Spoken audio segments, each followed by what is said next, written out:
Fíjense ustedes que nuestro colegio de médicos, y yo creo que me oyen todos los colegios de médicos de España, cuando hemos elegido esta profesión, no solamente los médicos, las médicas, sino también los profesionales sanitarios, sabemos que cogemos una profesión de riesgo, en situaciones de riesgo y más en función de ciertas especialidades. Es verdad que nos llama la atención decir, caramba, estás jubilado y ahora pueden hacer como el toque de queda, ¿no? Todos para adentro. A ver, pero yo creo que las autoridades sanitarias y en los distintos hospitales, y más en aquellos donde han estado sirviendo más de 40 años, como en mi caso, si nos llaman y nos reclaman, podemos hacer distintas ayudas. No quiere decir que tú estés en la atención asistencial directa, pero puedes estar incluso detrás de esos teléfonos que muchas veces las personas están angustiadas. Hacer una labor de apoyo asistencial. ¿Por qué? Porque es verdad que los primeros que están en la barrera, ahí intentando contener la epidemia al día a día en las camas, son los sanitarios. Y cualquier país lo primero que le interesa es proteger a los propios que le pueden salvar la vida en un momento determinado. Eso desde luego. Y en segundo lugar, cuando estamos hablando de salud pública, estamos hablando de la salud pública de todo el mundo, de toda la ciudadanía. Por lo tanto, cualquier ciudadano o ciudadana que me escuche, que sepa que tiene que poner su granita de arena. Aquí o nos salvamos todos o no nos salvamos ninguno. Sí, ahora no es el momento de entrar en esos asuntos, porque lo que tenemos que es evitar que se siga propagando y que sigan falleciendo nuestros mayores en esos centros que desgraciadamente sabíamos, porque además es como una cuestión casi anunciada, son lugares focales. En el momento en que hay una gran cantidad de concentración de personas y personas además con mucha fragilidad. En primer lugar, una persona que se marcha al hospital en una situación de epidemia tiene unas repercusiones de salud pública que afectan ya a la jurisprudencia y al tema policíaco. O sea, el policía o el guardia civil o quien lo tiene que detener le llevará, es un tema. Pero cualquier persona que entre en un hospital o que entra en un centro de salud, pero aquí estamos hablando de epidemia y de personas que pueden estar muy enfermas, no que hayan tenido contacto, sino personas que estén enfermas y que tengan sintomatología clínica. No olvidemos los dos aspectos de la epidemia, la parte vírica, quiere decir epidemiológica, y la parte clínica. Cualquier persona que entre en un hospital, los profesionales de la medicina y de la enfermería, no vemos ni colores, ni razas, ni edades, nada, ni sexo. Vemos a los pacientes así. Por eso, delante de un médico, raro es el que no se ponga en pilota a picar, porque si te lo mandamos por algo. Hombre, dentro de las consecuencias que eso pueda tener de reconocimiento. Ahí no miramos. Vemos sobre todo si estás más o menos afectado, si tu enfermedad conlleva una situación de riesgo para tu vida, si puedes o no puedes contagiar a otras personas. No miramos otras cosas nada más que el estado de salud de la persona. Por lo tanto, ese caso que tú me dices tiene una cuestión jurídica y normativa independientemente de la sanitaria. Yo vuelvo a insistir, dependemos de los índices de la epidemia y de la clínica, que son nuestros valores. Si os dais cuenta, todas las medidas tienen una proporcionalidad no ritual, pero sí semanal. ¿Por qué? Porque es el mismo virus el que nos lo ha marcado. Sabemos que ese virus tiene un intervalo de expresión de 1 a 14 días. Como veis, son 2 semanas. Parece mentira, pero tiene bueno, y que el presidente del gobierno el sábado tiene que anunciar algo nuevo, porque si no, ya me contarás. Bueno, independientemente de lo que anuncie, que tiene que anunciar muchas cosas. Pero lo cierto y verdad es que tenemos que ir viendo los indicadores epidemiológicos y insistir desde la medicina preventiva. Es que llevamos toda la vida insistiendo en que la medicina preventiva es clave. La educación para la salud es clave. Las familias se comportan mejor o peor en función del nivel educativo que tienen. Es que eso es así. La información es clave para la actuación. Entonces, nuestros mayores que puedan salir, porque otros muchos ni querrán salir, o sea, tendrán su espacio vital, que haya las modernidades, como dicen algunas y algunos. Pero si pueden dar un paseo, también es recomendable que vayan acompañados y tal. Pero claro, y se distancien, la distancia, claro. Por lo tanto, los horarios. Pero yo no creo que el gobierno, vamos, es que no lo sé, o las ciudades o lo que sea. Claro, ya, pero, las ciudades sí. Pero vamos a pensar sí. que hemos tenido que proteger a las personas mayores, sobre todo que no tuvieran relación con los niños. Pues ahora, por favor, que no se junten en la calle.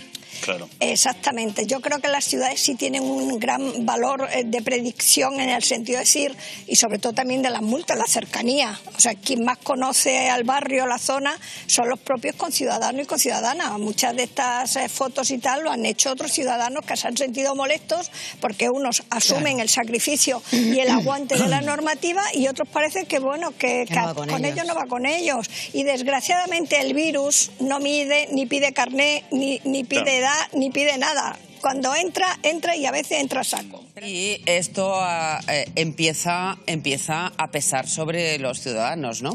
Sí, sobre todo porque luego hay otras epidemias colaterales, como puede ser el tema de la pobreza, claro. Y que desgraciadamente ya estamos palpando que y además entra en el circuito, la pobreza produce enfermedad y la enfermedad es pobreza, o sea, entramos en un nuevo circuito epidemiológico, social, que hay que intentar combatir. Lo cierto y verdad no es que, ha dicho una frase muy, muy curiosa de que sea un virus selectivo a las personas mayores. El ser mayor o el ser una persona vieja o viejo no significa ser enfermo, es que hay que erradicar ciertos conceptos. Lo que sí saben, y saben muy bien los mayores, es que su sistema inmunitario está más deficitario y si además tiene enfermedades crónicas, pues lógicamente se le añade más problemática. Pero lógicamente este virus ataca a todos. La diferencia está en que el sistema inmunitario de unos los se mueren más que otros. Claro, niños jóvenes y las niñas pues tienen más defensa, más capacidad de respuesta. Entonces ahí es donde está la problemática. Cuando vamos siendo mayores, pues todo el mundo tiene algo, que eso es efectivamente, así. Pero es verdad que España tenía como joya la corona la longevidad, y somos el país más longevo desde Europa. Pero Japón también, y no ha ocurrido aquí, ¿eh? Pero lo cierto y verdad es que nosotros hemos tenido una política social un poco que nos lo va a plantear a posteriori, de concentración de mayores, que eso nos ha venido en contra. Pero fíjate, yo en general... Sí. Y otra vez, el mismo panorama en otoño. Bueno, pues, cuando los niños puedan volver a las clases en septiembre, en noviembre, venga, todos para casita. Porque como no hay test, porque como no podemos identificar a la gente que se tiene que quedar en casa y a la gente a la que no. Vamos a ver, Joaquín, en primer lugar, la gente tiene que seguir entendiendo que estamos en una pandemia. La pandemia no es aparece y desaparece por varita mágica, tiene sus fases y sus etapas. Hemos sido capaces de que esa gran pirámide que veíamos la hemos llevado a meseta. Eso es un gran éxito porque ha demostrado el sistema sanitario y todos los profesionales de la salud que en una situación tan grave como la que hemos vivido se ha sostenido. Ahora bien, estamos continuamente los de medicina preventiva y salud pública repitiendo las normativas que en verdad controlan sistemáticamente la extensión del virus. Pero también se dice que esta extensión del virus durante la época estival va a aplacarse, pero no va a desaparecer y que probablemente haya rebrotes. Por supuesto, si la gente está convencida y es consciente y se comporta adecuadamente en las medidas de higiene, en el distanciamiento físico, porque tenemos que decir, no solamente el social, el físico, la parte física es súper importante. Pues claro que puede que haya rebrotes, puede que incluso se nos junte y se nos confunda como nos ha pasado este principio de año con la epidemia de la gripe. Y yo espero que de esta, la mayoría de la población mayor que me está escuchando se vacune de la gripe, pero también se vacunen de la gripe muchos profesionales sanitarios. Que en medicina preventiva nos volvemos locos para que la mayoría de los profesionales se vacunen y podamos además incluso contrarrestar a veces esas modas que hay de los antivacunas. O sea, hasta que tengamos la vacuna y unos tratamientos realmente eficaces, vamos a tener que tener metidos en nuestra cabeza claramente que vivimos en epidemia controlada, ayudada por el sistema y por el comportamiento ciudadano. Lo que no podemos es decir, en fin, siento lo de esta colega, porque test no hay para es agua. Porque tú puedes tener un test negativo. No hay para todo el mundo. Yo tengo dos hijos que son profesores y de instituto, y tengo una nuera que es profesora, y saben de las dificultades que han tenido no todos los alumnos y alumnas, efectivamente. O sea, aquí el virus es igual para todos, pero luego hay una discriminación de clase social y de bienestar, y eso es contundente. De hecho, la Asociación Española de Fundaciones, a través de ciertas organizaciones, pudieron compartir y llevar, gracias a la donación, muchas tablets, porque había una diferencia abismal.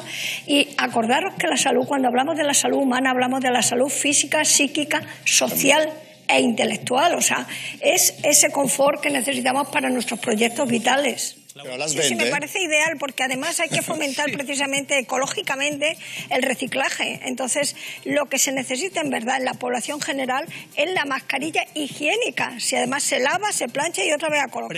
Si es algo que garantice las medidas que deben corresponder en un caso así, si es precipitado, o si habría que hacer estos test en las farmacias que pide el gobierno de Ayuso en Madrid. Doctora. Bueno, las farmacias son medios también dentro de la salud pública, dentro de una comunidad o de un grupo.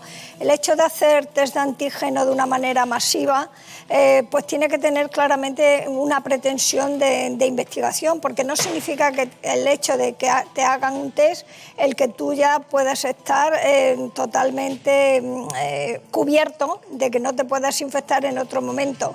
Por lo tanto, tiene esa parte negativa, que te da una sensación de seguridad que es falsa.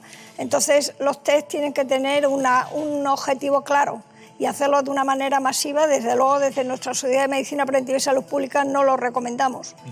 Por cierto, doctora, a cuenta de lo que decíamos también de Cataluña, porque bueno, a veces hay peticiones, medidas por parte de las comunidades autónomas que yo creo que chocan, me decía usted antes, con lo que quieren los profesionales sanitarios, que se sienten a veces, dice, presionados porque parece que hay como una carrera entre comunidades por desescalar, pero no se tiene en cuenta lo que dice gente como ustedes, como los sanitarios.